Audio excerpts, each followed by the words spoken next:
آج پاکستان کا مقبول ترین لیڈر عمران خان ایک جیلی توشہ خانہ کے کیس کے اندر جیل کی سلاخوں کے پیچھے ہے۔ پورا ملک اور بیرون ملک پاکستانی خون کے آنسو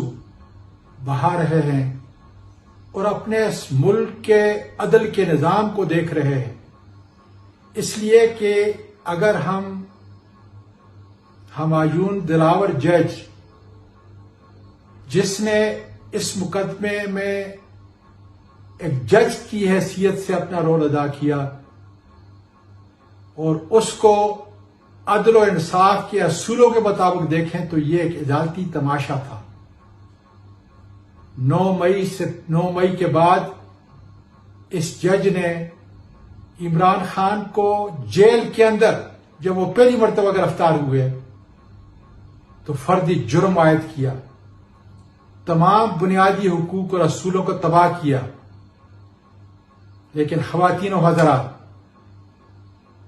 ہمیں مشیت خداوندی پر مکمل یقین ہونا چاہیے، اس لیے کہ میرا اور آپ کا پروردگار یہ فرما رہا ہے کہ تمہیں معلوم نہیں کون سی چیز تمہارے لیے بہتر ہے۔ آج عمران خان ہماری آزادی کی جنگ لڑ رہا ہے، وہ ہماری پہچان ہے،